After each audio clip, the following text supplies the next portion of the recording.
I want to take a look at the inverse square law. Now the inverse square law, I'll write that out first. There are actually a whole handful of different inverse square laws, but the one we're going to look at deals with intensity. If I have this light source, if I've got something like a star is going to put out light in every direction. Now if I am standing here, maybe floating, I'm going to see a certain amount of that light. I'm going to see that star as being a particular brightness. If I'm standing farther away, floating farther away, it's not going to be quite as bright. Why is that? Well, if I've got a can of spray paint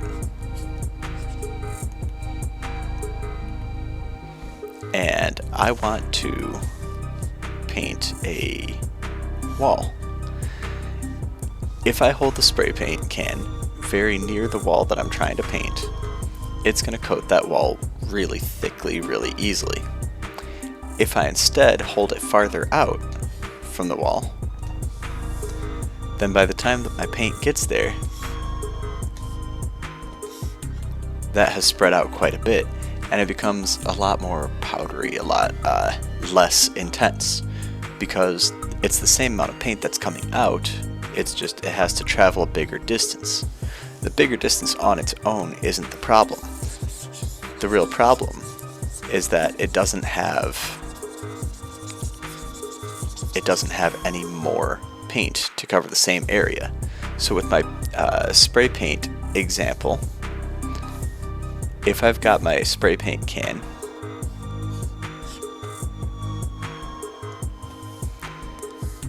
and I start spraying,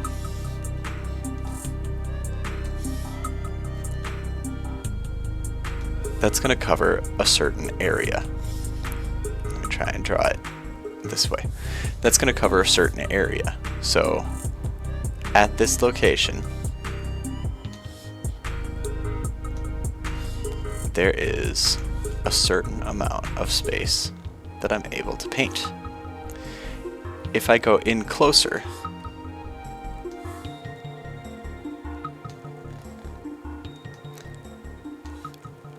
I'm going to be able to cover less of it. I'm going to cover a smaller area. And we can see just how much smaller of an area pretty easily, right?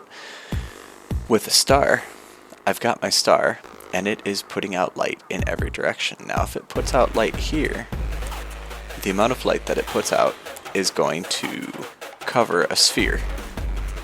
In 2 dimensions, like on this paper, it's a circle, but it's a sphere, it's in every direction.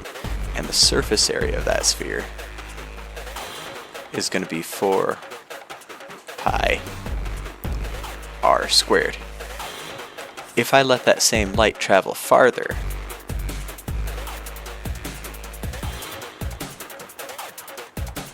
to a different r, let's have this be like a, let's have this be like an R2, then the surface area of that sphere is going to be 4 pi R2 squared. Now the total amount of paint, or light in this case, that I'm actually putting out isn't changing, which means the same amount is spread over a bigger area, and that's what our intensity is going to be. Intensity is going to be how much light we get over a certain area.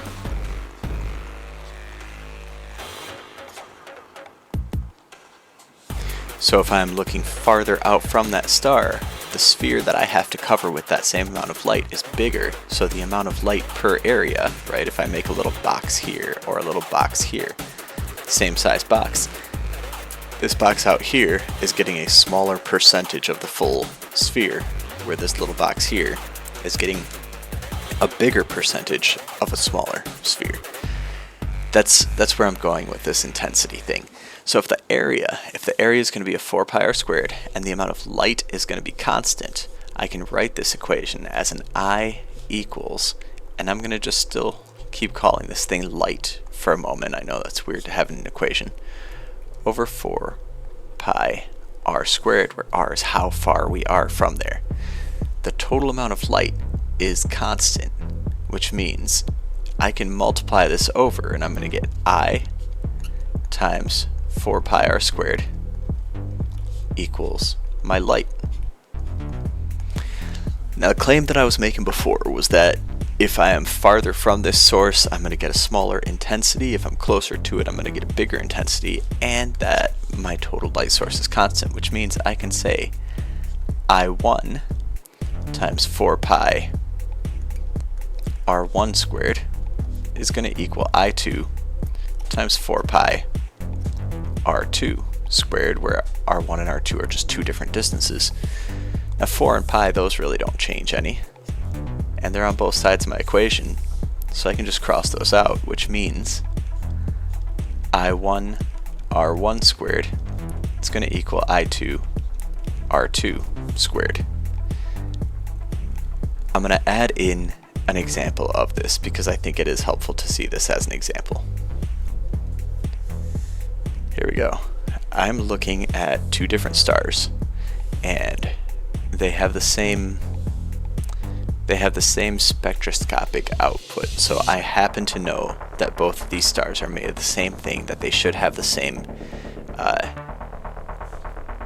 output. So here's star 1, and here is star 2.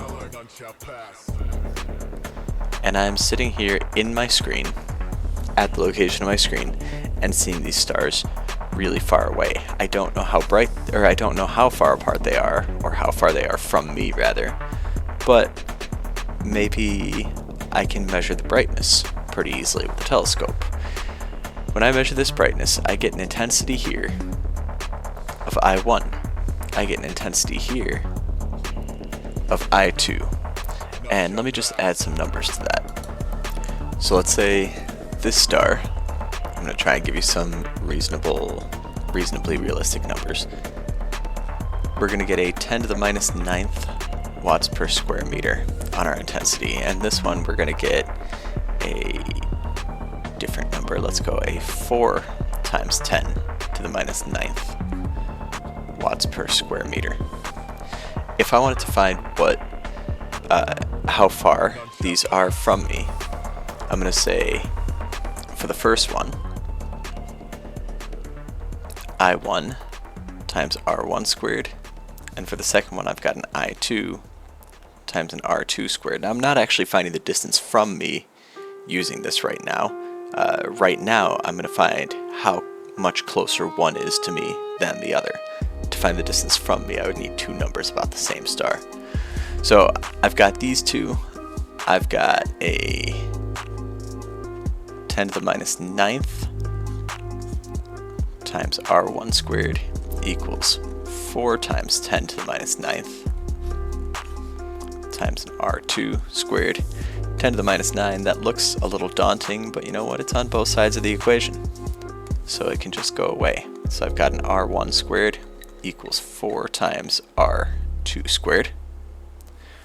Or if I take the square root of both sides, R1 equals 2 R2. Star number 1 is not as bright for me as star number 2. Star number 2 is 4 times as bright, which tells me that it is twice as close. If this were instead a 9 times 10 to the minus 9th, I would get 3 times as close because the square root of 9 is 3. That's what I'm doing with these, and that's how I'm going to use the inverse square law to determine the relative distances from me.